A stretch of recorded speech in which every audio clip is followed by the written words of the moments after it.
सांगतात की भगवंतानं कारागृहामध्ये जाऊन देवकी आणि वसुदेव यांना आनंद प्रदान केलाय, त्याला म्हणतात परमानंद. 11 वर्षानंतर ध्यानधारणा केल्यानंतर ध्यानामध्ये आनंद परमानंद प्राप्त होतो आणि ज्याला परमानंद प्राप्त झालेला आहे तो वरच्या लोकांना असा भासतो की हा नशेमध्ये आहे.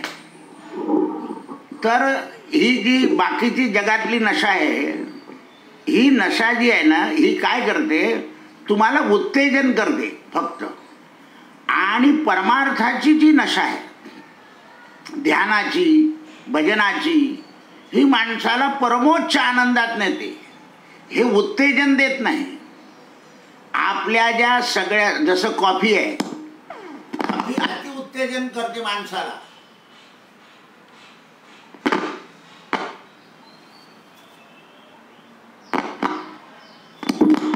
उत्तेजन देते.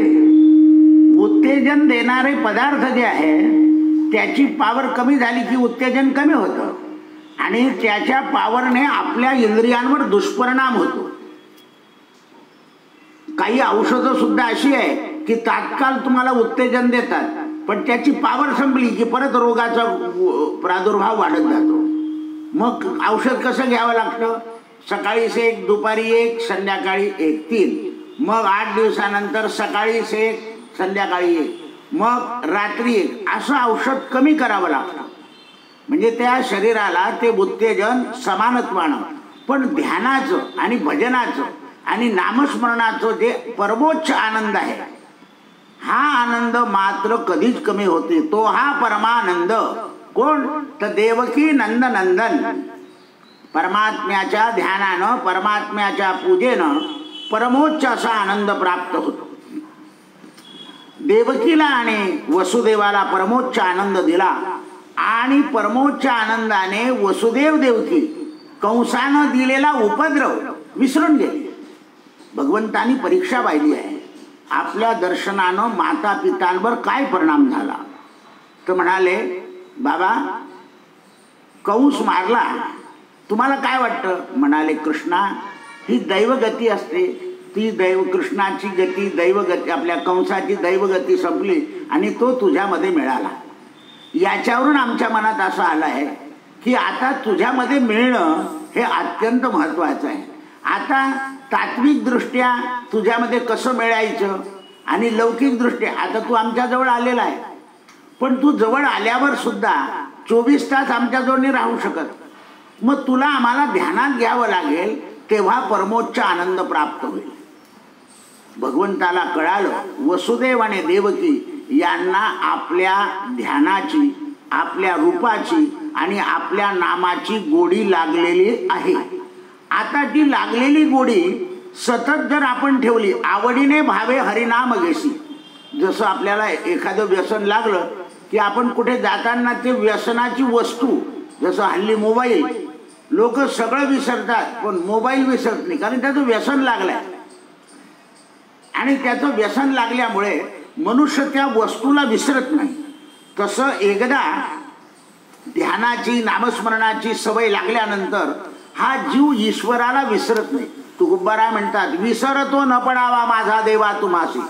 कारण देव आपलं चिंतन थोडंच करतो, आपल्याला देवाचं चिंतन करावं लागतं आणि चिंतनानं देव जवळ येतो. चिंतनाची जोडी हाच लाभ घडोघडी. चिंतन घडोघडी घडलं पाहिजे. चित्तामध्ये चिंतनाचा जोर जसा जसा वाढत जातो तसं तसं भगवंताचं ज्ञान प्राप्त होत जातं. तेवढ्या वेळात नंद राजा तिथे आले आहेत.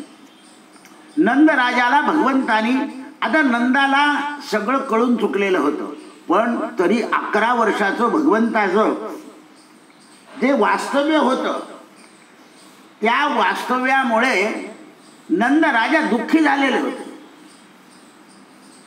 की आता हा इथे राहणार आहे. भगवंतानी आपल्या योग मायेला नंद राजाच्या आजूबाजूला फिरवलाय. नंद राजा भानावर आले आणि कृष्णाला मनोमन नमस्कार केलाय. कारण आपण वागता येत नाही आपल्याला. भगवंतानं ते ओळखलं आणि नंद राजाला स्पर्श करून दिला. आणि नंद राजाच्या बुद्धीमध्ये कला कौशल्य, चातुर्य, विचार विनिमय हे सगळे एकत्र आले. आणि यशोदा काय म्हणेल आता, आपण हिची समजूत कशी घालावी. तर भगवंतानी नंद बाबाला सांगितलं, नंद बाबा मेरी गैया और मैया संभालना. कारण यशोदेला सांभाळावं लागेल. घरातल्या पुरुषांना आपल्या पत्नीला सांभाळायचं आहे. सगळ्यांपासून सुख दुःख आनंद प्रत्येक गोष्टीत सांभाळलं पाहिजे, सूचना केली पाहिजे. कर्त्या पुरुषाचं घरामध्ये काम आहे. नंद राजाच्या लक्षात आलं, आपण यशोदेला सांगावं कन्हैया मथुरेचा राजा झाला. पहा, कोणत्याही आईला मुलाचा उत्कर्षामध्ये त्याचा त्याग करावा लागतो, पण त्याचा उत्कर्ष झाला तर त्याचं दुःख ती आनंदात सहन करते. म्हणून नंदराजाच्या मनात कल्पना आली. नंदाने गुळ सगळ्यांना वाटला. गाडीमध्ये मुलं सगळे भरले आणि कन्हैया लालची जय घोष करीत करीत करीत करीत करीत वृंदावनात येऊन पोहोचलो. यशोदेला कळालं की काय झालं. म्हणे कन्हैया राजा झाला.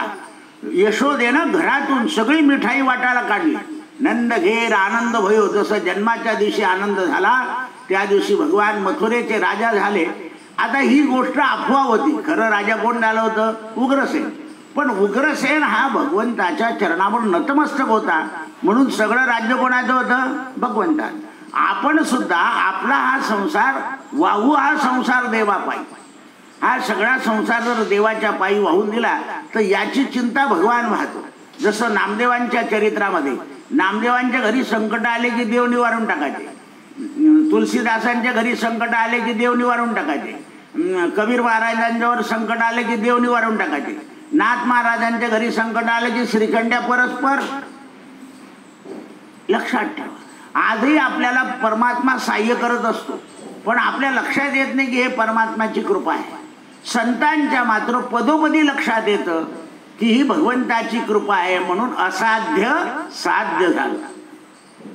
नारद म्हणाले, राजा अशा रीतीने बलराम आणि श्रीकृष्ण यांच्याकडून नंदराजाला सन्मान मिळाला. वसुदेवानं नंदाला हृदयाशी धरलं आणि दोन्ही प्रेमातूर झाले. आता बघा, दोघांच्या आलिंगनामध्ये इतकं प्रेमातूर होण्याचं कारण काय? तर नंदही भगवंत प्रेमी आणि वसुदेवही भगवंत प्रेमी. आणि नंदराजानं वसुदेवाला सहाय्य केलं होतं. काय सहाय्य केलं? तो दोन्ही मुलं सांभाळले होते. संकट काळी जो आपल्याला सांभाळतो त्याचं कृतज्ञता कधीच संपत नाही. मग त्या कृतज्ञतेला काय शेवटचं परमोच्च स्थान काय? तर दोघांनी एकमेकाला गळा भेट देणं. म्हणून पंढरपुरामध्ये वारकरी एकमेकांना गळा भेट देतात. ही गळा भेट म्हणजे परराज्यामध्ये परभूमीमध्ये सुद्धा आहे. त्यांच्याकडे हस्तांदोलन आहे, पण अति झालं की प्रत्यक्ष गळा भेट करतो. दोन मित्र विजयी झाले, पहा तुमचे बॅडमिंटन खेळणारे विजयी झाले की गळा भेट करतात.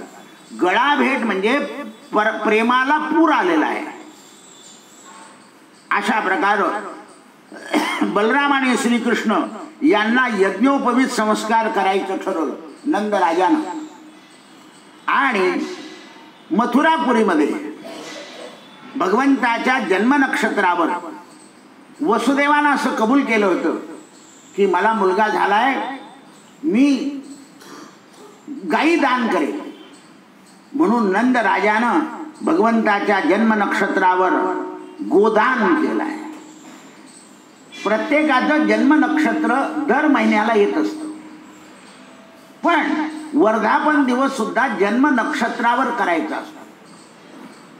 म्हणून व्रजामध्ये जन्माष्टमी ही नक्षत्रावर होते. आपल्याकडे जन्माष्टमी ही तिथीवर होतं. कारण जन्म नक्षत्र जे आहे ना ते एखाद्या वेळा मागेही राहून जातं, म्हणजे अष्टमीच्या आधी येऊन जातं. केव्हा अष्टमीला येतं, अधिक मास झाल्यानंतर अष्टमी नंतर येतं. म्हणून आपला जो भाग आहे महाराष्ट्रीयन भाग हा प्रधान तिथी मानतो, तिथीला प्रधान करतात. काही भागामध्ये नक्षत्राला प्रधान करतात. उज्जैनीच्या पलीकडे आणि उज्जैनीच्या अलीकडे हा फरक आहे. ते चांद्रमास मांडतात, आपण सूर्यमास मांडतो. तसं पाहिलं ते सूर्यवंशी आहे, पण त्यांना त्या सूर्याची संकल्पना नाही आहे, त्यांना चंद्राची कल्पना आहे. म्हणून त्यामुळे दान केले आणि भगवान श्रीकृष्ण यांना यज्ञोपवीत संस्कार केला आणि सांदीपनींच्याकडे विद्या ग्रहण करायला पाठवलं. भगवंतांनी 64 दिवसामध्ये सगळ्या विद्या आत्मसात केल्या आणि गुरुदक्षिणेच्या बाबतीमध्ये गुरुला विचारलंय की महाराज दक्षिणा काय द्यायची. ते म्हणाले, बघ मी जी तुला वेदविद्या शिकवली आहे ही वेदविद्या तू 2 लोकांना शिकवायची. म्हणे महाराज हे तुमची आज्ञा झाली, मला तुम्हाला काही द्यायचं आहे. म्हणे जा तुझ्या आईला विचार. तर सांदीपनींच्या पत्नीच्या अंगी अनापत्य दोष होता, म्हणजे मुलं जन्माला यायचे आणि मरून जायचे. स्त्रियांच्या अंगी अनापत्य दोष असू शकतो. मग आता तुम्ही म्हणाल एवढे सांदीपनी ऋषी यांना तो दोष काढता आला नाही. तर सांदीपनी ऋषींनी आपल्या पत्नीला सांगितलं होतं, तुझा अनापत्य दोष जर जावासा तुला वाटत असेल तर तू आश्रमात आलेल्या प्रत्येक मुलाला आपला पुत्र म्हणून सांभाळ. कारण विद्यार्थी गुरुच्या जवळ गेला की गुरुपुत्र होतो. मग गुरुच्या पत्नीनं त्या विद्यार्थ्यांना आपल्या पुत्राप्रमाणे समजावं. म्हणाले मग मी जर सगळ्या मुलांना पुत्र समजले तर मला काय होईल. तर म्हणे एक दिवशी परमात्मा तुझा पुत्र होईल. आणि सांगितल्याप्रमाणे या भद्रेनं आपल्या पतीच्या सांगण्याप्रमाणे आश्रमात आलेल्या प्रत्येक मुलाला पुत्रवत पालन केल्यानं परमात्मा त्यांच्याकडे आले. आता भद्रेला आणि सुदामा नावाचा परमशिष्य सांदीपनींचा, यांना सांदीपनी उज्जैनीमध्ये राहून रोज कृष्णाचं चरित्र सांगत होते. आणि आदल्या दिवशी सांगितलं की कृष्णाची मथुरा नगरीमध्ये मौंज झालेली आहे. तेव्हा सुदामानं विचारलं, महाराज मग हा भगवान श्रीकृष्ण हा तुमच्याकडे वेदविद्या शिकायला येईल का. तर तेव्हा सांदीपनी म्हणाले, मी जर आजपर्यंत वेदविद्या सत्यतेने, सातत्याने, सरळतेने, प्रेमतेने जर शिकवली असेल तर हा परमात्मा माझ्याकडे. आपल्याला असे वाटतं की परमात्मा आपल्या हृदयात राहावं तर आपल्याला सत्यता, सरळता, सभ्यता आणि स्वच्छता म्हणजे पवित्रता, सत्यता या जशा जशा आपल्या अंगी येत जातील तस तसं परमेश्वराचं वास्तव्य आपल्याकडे होत जातं. एक उक्ती वचन बा, दया क्षमा शांती तेथे देवाची वस्ती. दया क्षमा शांती तेथे देवाची वस्ती. जिथे दया आणि क्षमा आहे तिथे शांती येते आणि जिथे शांती आहे तिथे देवाची वस्ती आहे. अशा प्रकारे वसुदेव हे भगवंताला आणि बलरामाला घेऊन उज्जैनी क्षेत्रामध्ये पोहोचले. तेवढ्या वेळात एक विद्यार्थी धावत आला, महाराज कोणीतरी रथात आलाय आपल्याकडे, म्हणजे त्यांना घेऊन या. म्हणून बलराम श्रीकृष्णांचे दोन्ही हात धरले वसुदेवानं आणि सांदीपनीला वंदन केलंय. यदुकुल भूषण वसुदेव आपल्याला वंदन करतो. या वसुदेवा, आपण खूप दुःख सहन केलं, आज आपल्या मुलांचं व्रतबंधन झालं असं मला कळालं. म्हणाले महाराज त्या दोघांना तुमच्याकडे वेदविद्या शिकवायला आणाल. जसं भगवंताने आणि बलरामाने नमस्कार केला, सांदीपनींनी आपल्या जवळ घेतलं, तसा सुदामाला हाक मारलं, सुदामा तुझ्या आईला बोलो, हा कृष्ण आणि बलराम आलाय. आता यांनी भगवंताच्या जन्मापासून तर मौंजीपर्यंत सगळं चरित्र श्रवण केलेलं होतं. म्हणून त्यांच्या मनामध्ये भगवंताला पाहण्याची काय होती आतुरता, तशी आपल्या मनात घरून निघाल्यावर दर्शनाची आतुरता पाहिजे. कोणी भेटलं नाही तर लक्षणे असं करावं. आपण काय करतो, त्याच्याशी भेटतो तिकडची आरती चालली जाते आणि त्याच्यापेक्षा आता हे तुमच्याजवळ कर्णपिशाचे तर त्याच्यात पण टरटर वाजून जातं. त्याच्यावर असं काही मेसेज टाकून ठेवावा की मी पूजेत आहे, मी आमच्यात आहे, असं आहे ते. जसं डॉक्टर लोक ऑपरेशनमध्ये असले की कोणाच्याच फोनचा विचार करीत नाही, त्यांचं ध्येय ते असतं की या पेशंटचं ऑपरेशन नीट करून मोकळं व्हायचं. तसं आपण केलं पाहिजे. तुम्ही एकदा त्याचा सहवास घेतला की त्या ठिकाणी नाना प्रकारच्या गोष्टी निर्माण होतात. म्हणून या दोघांनी आतुरतेनं देवाकडे पाहिलंय, भद्रा आणि सुदाम.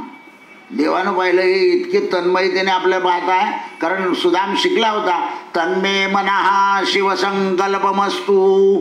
आपल्या मनामध्ये जर सत्यसंकल्प असेल तर परमात्मा हा सत्यसंकल्पाचा दाता आहे. जो सत्यसंकल्प करतो त्याचं मनोकामना पूर्ण करण्याचं काम भगवंताच्याजवळ आहे.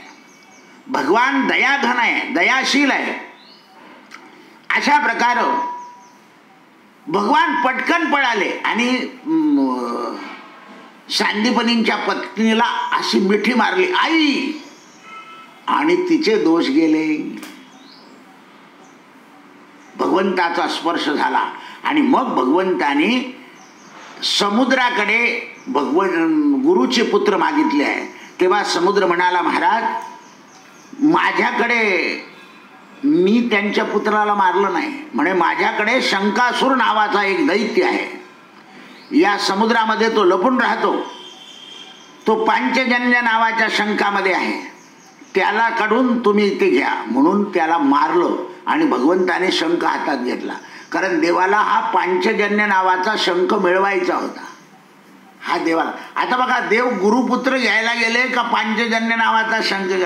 मोठ्या माणसांचे एका कामात 4 कामं करायची सवय असते. म्हणून काही काही लोक आहे ना, घरून तू सगळं सांग, मला वारंवार सांगू नको, पेट्रोल जळतं. तर एका कामात सगळे कामं करून देतात. टेलिफोनही बिल भरून देतात, त्याच्यानंतर विमा कंपनीचे बिल भरून देतात, किराणाही घेऊन येतात, भाजीपाला घेऊन येतात, मग जातात 1.5 तास. काही काय करता, दुधाची पिशवी आला गाडी, मग बिल भरायला गाडी आहे, आणि म्हणतात परवडत नाही. तर चातुर्य पाहिजे, संसारामध्ये चातुर्य पाहिजे, परमार्थामध्ये चेतना जागृत झाली पाहिजे आणि संबंधामध्ये सावधानता राहिली पाहिजे. कोणाशी संबंध किती वेळ आणि कितपत ठेवावा. आपण काय करतो, संबंध वाढवतो आणि ते संबंध बिघडवतो. संबंधामध्ये सावधानता पाहिजे की कितपत कोणती गोष्टीला महत्त्व द्यायचं. जसं तुम्ही साहेबाचा फोन आला की मी सिग्नलवर यायचं, थापा मारताना अजून घरीच असतात. तसं आहे. मग त्या सावधानतेमध्ये आपण काही वेळा जर असत्य बोललो तर त्याचा दोष लागत नाही. कारण संसारामध्ये केव्हा केव्हा अर्ध सत्य सत्य होऊन जातं आणि एखाद्या वेळा सत्य सुद्धा लोकांना खरं भासतं आणि खोटं भासतं. त्यावेळेस भगवंतानी समुद्राकडून गुरुपुत्र घेतले आणि आईला दिले. नंतर या दोन्ही भावांनी, हे कृपासिंधू बलरामा आणि कृष्णा, आता तुम्ही तुमच्या आईला सुखी केल्या, घरी जा. म्हणे, नाही गुरु महाराज, मला आणखीन तुमच्या सेवेकरता काही करायचं आहे. मी जरी लांब असलो तरी माझी सेवा रोज तुम्हाला घडली पाहिजे. म्हणे, बघ, आता तू जनार्दन आहे आणि मी तर एक पाठक आहे, शिक्षक आहे. तो भगवंतानी काय केलं, आपल्या कोरानं एक कुंड तयार केलं, त्याला कृष्णकुंड नाव दिलं.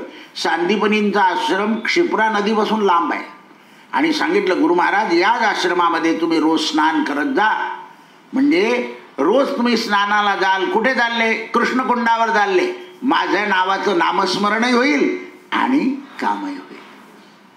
म्हणून अशी देव अभिभीती नावं ठेवली की आपल्याकडून सहज नामस्मरण घडतं. पण आपण मुलाचं नाव ठेवलं असतं केशव आणि आवडीने म्हणतो पप्पू. मुलीचं नाव चांगलं ठेवलं असतं लक्ष्मी, तिला म्हणतो काय, चारू. हे असं आहे. आपल्याकडे हेच सांगितलंय किती आजामेळ्याचं चरित्र ऐकता, पण ते नाव म्हणतच नाही. ते पिंट्या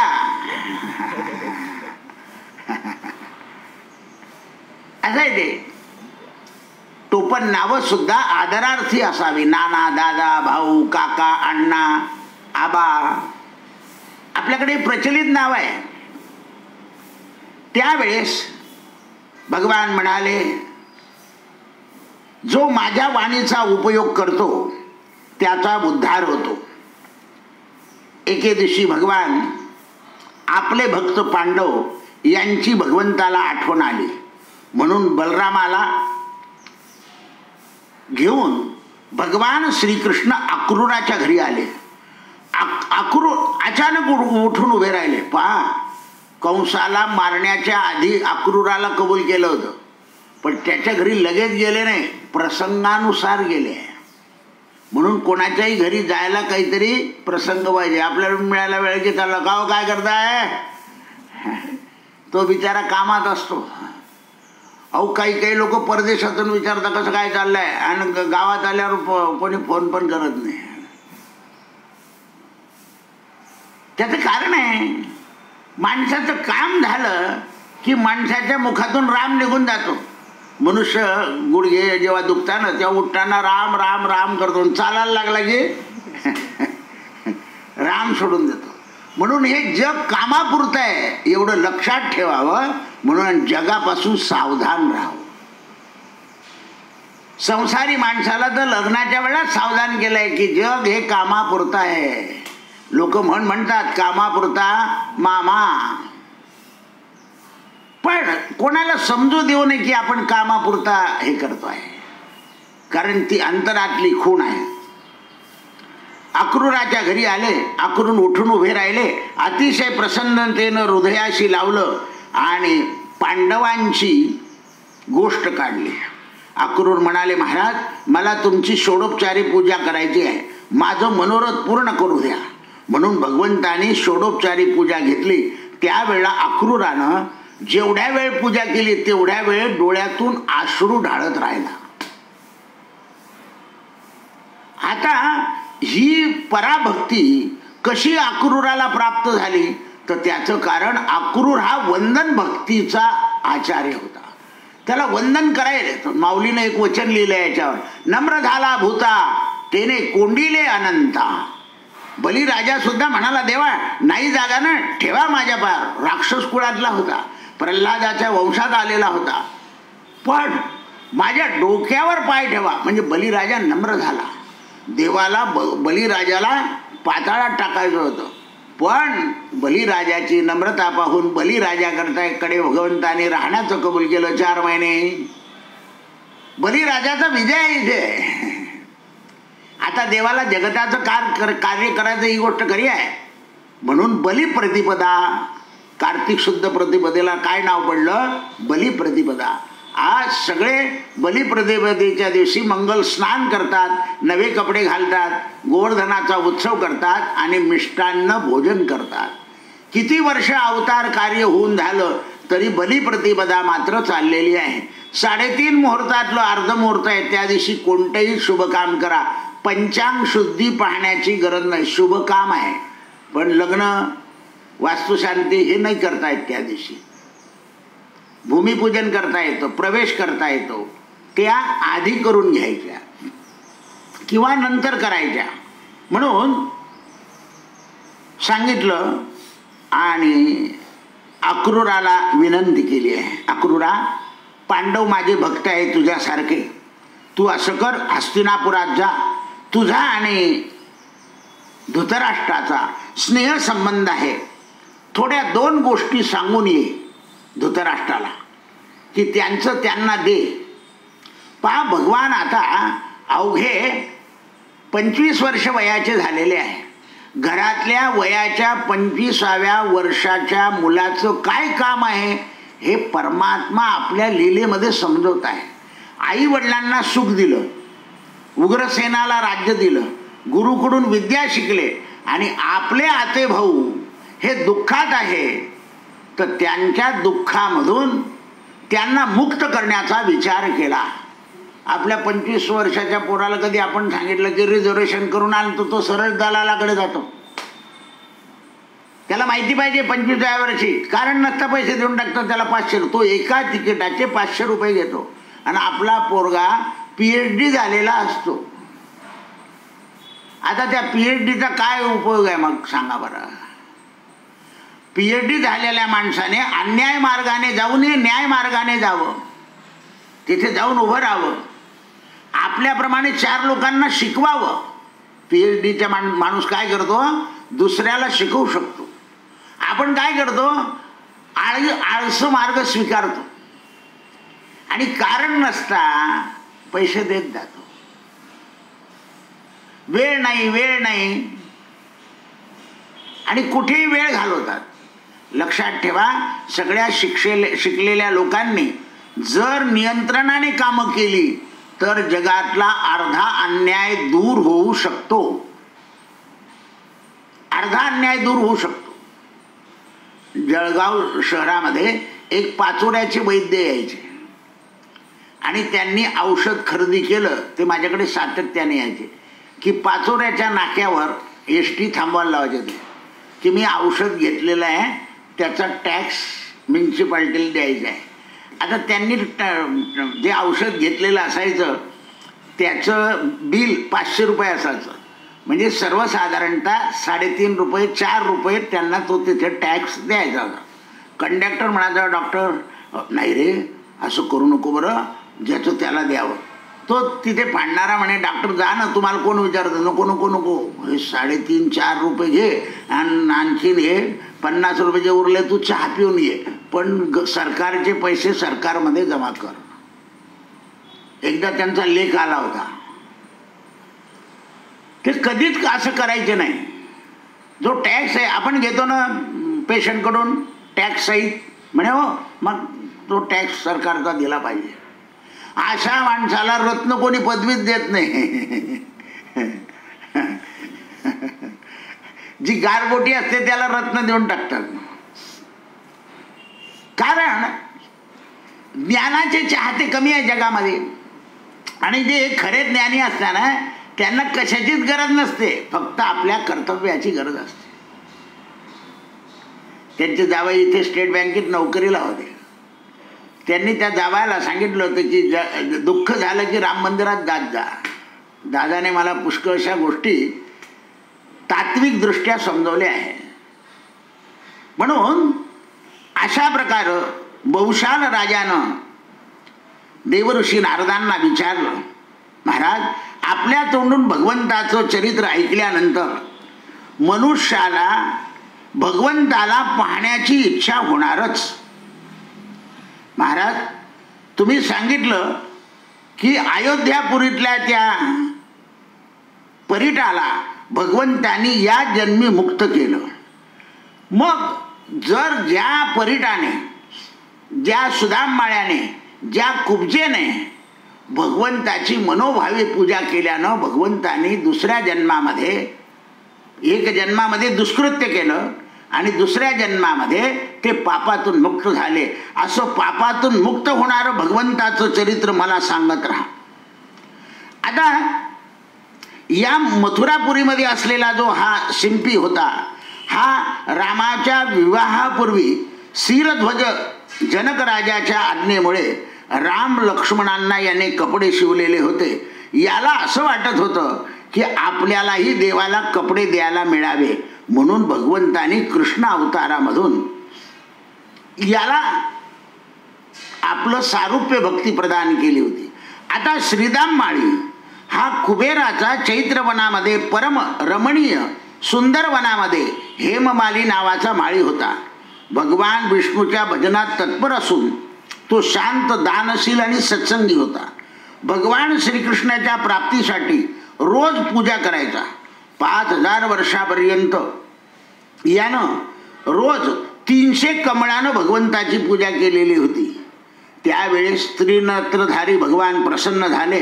त्याने भगवंताला प्रदक्षिणा केली आणि सांगितलं, देवा मला तुमच्या गुरुची पूजा करायला मिळायला पाहिजे. म्हणून त्याला शंकराने सांगितलं होतं की तू मथुरा नगरीमध्ये जन्म घे, माझे गुरु तिथे येतील आणि तू त्यांना माळ घाल. याने मागच्या जन्मी शंकराची पूजा केली होती. महादेव म्हणतात द्वापाराच्या अंती तुझं हेतू सफल होईल, तुला कंसाच्या भयाची चिंता राहणार नाही. नारद म्हणाले राजा तो हेममाली मथुरा नगरीमध्ये सुदाम माळी झाला आणि भगवंताची वाणी सत्य झाली. साक्षात बलराम श्रीकृष्ण त्याच्या घरी गेले आणि त्यांच्या घरी गेल्यावर त्यांची इच्छा पूर्ण झाली. हे जे माळी शिंपी यांच्या घरी गेले भगवान आपल्या घरी केव्हा येतात तर आपल्याला कोणाचा तरी आशीर्वाद असावा लागतो. पहा तुम्ही आपल्या आई वडिलांची सेवा केल्यावर सुद्धा ते म्हणतात जा तुला काही कमी पडणार नाही. आता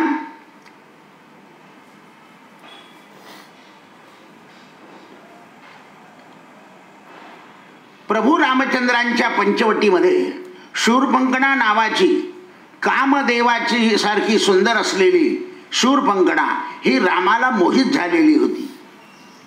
त्यावेळेस भगवंताने तिला सांगितलं होतं की तू आता माझ्यावर मोहित होऊ नको, माझा लहान बंधू आहे त्याच्यावर मोहित हो. आणि लक्ष्मणाला सांगितलं होतं हिचं नाक कान छाटून टाक. ही शूरपंखणा म्हणाली परमदेवा आपण सगळ्यांची कामना पूर्ण करतात आणि माझं करत नाही. तेव्हा भगवान शंकरानं हिलाही वर दिलं होतं तुझी मनोकामना कृष्ण अवतारात पूर्ण होईल. हे राजा ही शूरपंखणा मथुरापुरीमध्ये रामातल्या मंथरेचा अंश आणि शूरपंखणेचा अंश मिळून कृष्णाची प्रिया झाली. बहुशाल राजा हा कुलपीड नावाचा हत्ती मागच्या जन्मी कोण होता हे तुला ऐकायचं आहे. नारद म्हणाले हा बळीराजाचा मंदगती नावाचा एक विशाल बलवान पुत्र होता. हा सर्व शास्त्र हातात धरून श्रेष्ठ असून 1,00,000 हत्तीचं बळ होतं. हा श्रीरंगनाथाच्या यात्रेसाठी बाहेर पडला. जनसमुदाय याला पाहून भयाभीत झालं. हा उन्मत्त होऊन लोकांच्या अंगावर पडायला लागला. त्यावेळा त्याला ऋषीनं श्राप दिला की तू लोकांना धक्के देतो पुढच्या जन्मी हत्ती हो. हा मंदगती मुनीचा श्राप मिळाल्यामुळं याने मागच्या जन्मामध्ये मंद मुनीला प्रदक्षिणा केली आणि सांगितलं माझी याच्यातून सुटका केव्हा होईल. म्हणजे ज्या वेळेस भगवान श्रीकृष्ण परमात्मा कंसाच्या वधा करता येतील त्यावेळेस तुझा उद्धार करतील. राजा मनुष्य आपल्या कर्मामध्ये जे जे दोष करतो त्या दोषामुळं माणसाचं कर्म सुधरतं आणि केव्हा केव्हा कर्म बिघडतं. बहुशाल राजानं विचारलं म्हणाले महाराज चारणासूर मल्ल हा पूर्वजन्मी कोण होता, हा मथुरा नगरीमध्ये कसा आला, याने भगवंताबरोबर युद्ध का केलं, याचं एवढं भाग्य काय. पूर्वी हा अमरावतीमध्ये उत्तम नावाचा प्रसिद्ध महामुनी राहत होते. तो कामदेवासारखे तेजस्वी होते. त्यांना पुत्र झाले होते 5. त्यांनी विद्या स्वाध्याय जप सर्व सोडून मदानं उन्मत्त होऊन बलिराजाकडे जाऊन प्रतिदिनी मल्लयुद्धाच्या शिक्षणाचा प्रारंभ केला. आपले पुत्र ब्राह्मण उचित कर्मापासून सर्वदा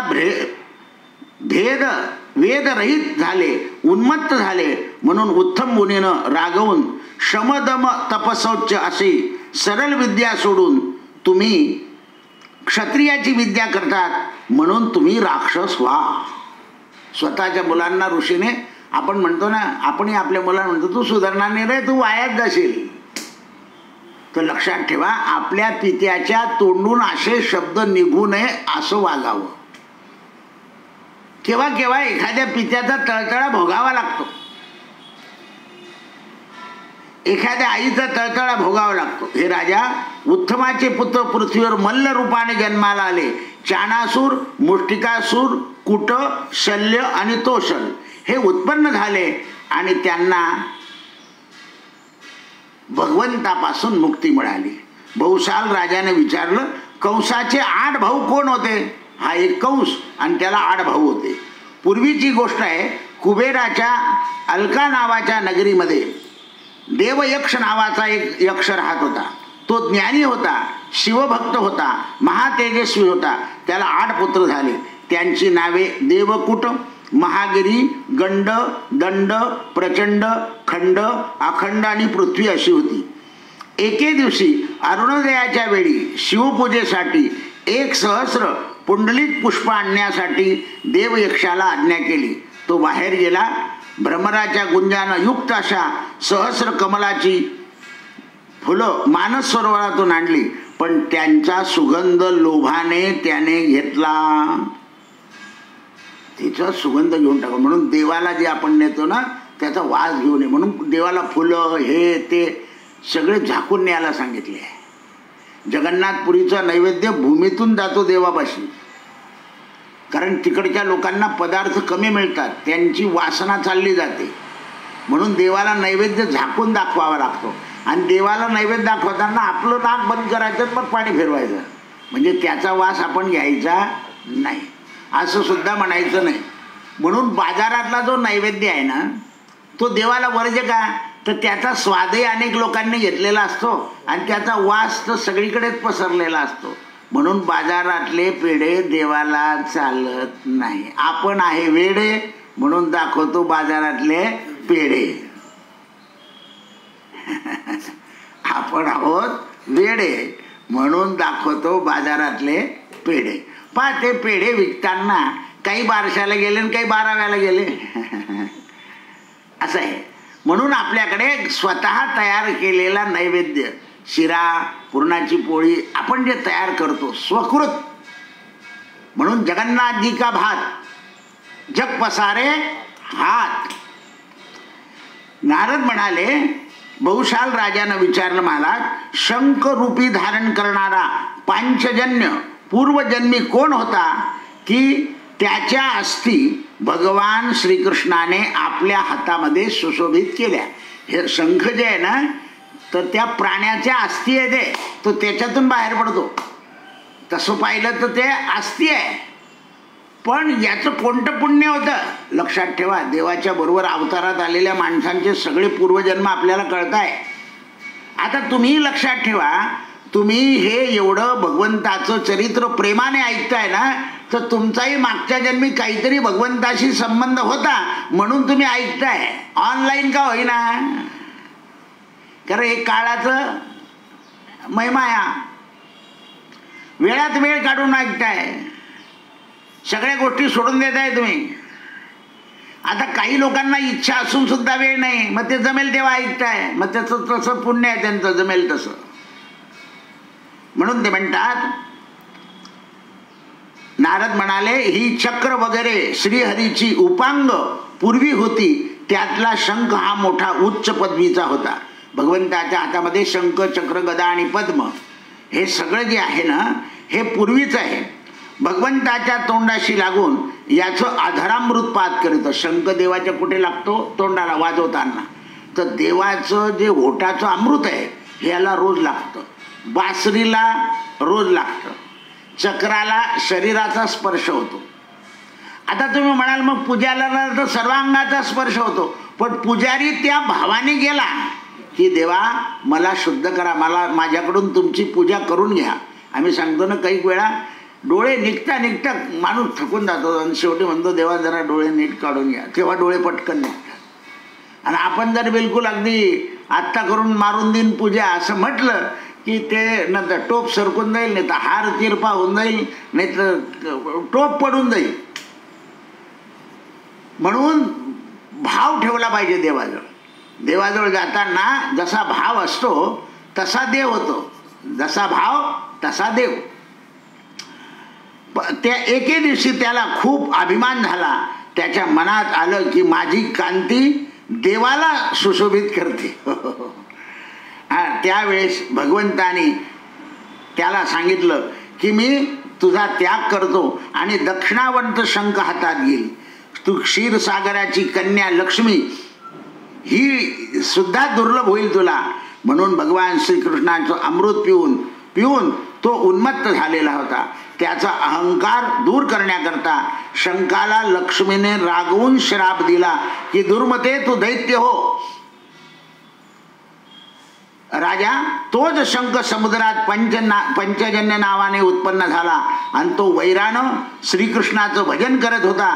त्याला माहिती होतं की गुरुचे पुत्र घ्यायला भगवान आपल्याजवळ येतील तेव्हा आपला उद्धार होईल, म्हणून त्या निमित्ताने भगवान गेले, शंखासुराला मारलं आणि तो शंख त्या दिवसापासून आपल्या हातात धरून मग भगवंताच्या संबंधात राहिला.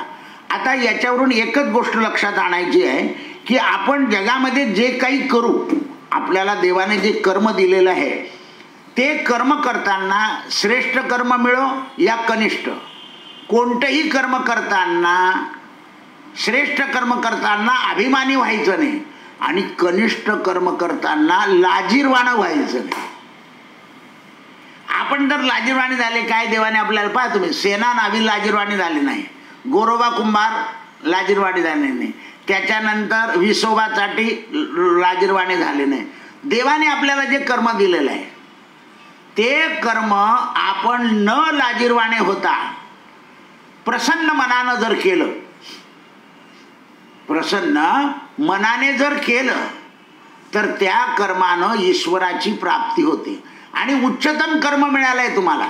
आणि ते उच्चतम कर्म जर तुम्ही अभिमानाने करायला गेलात तर एखाद्या माणसात तो दुखला तर तो म्हणतो, अरे तुला दैवयोगानं प्राप्त झालाय काय मातला, तुला माझी जागा घ्यावं लागेल. म्हणून माती कुंभारा काय म्हणते की कुंभारा काय रोज मला पायाने तोडतो, एक दिवशी मी तुला मग माझ्याकडे ओढून घेईल. तसं आहे. म्हणून आपल्याला श्रेष्ठ कर्म मिळो अथवा खालचं कर्म मिळो, कोणतंही कर्म एक अहंकाराने करायचं नाही आणि एक लाजीरवाण्या अवस्थेने करायचं नाही. असं कर्म आपण करत गेलो की कर्मबंधनानं भगवंतात प्राप्त होतं. हरये नमः, हरये नमः, हरये नमः. नमः पार्वती पतये. हर हर महादेव.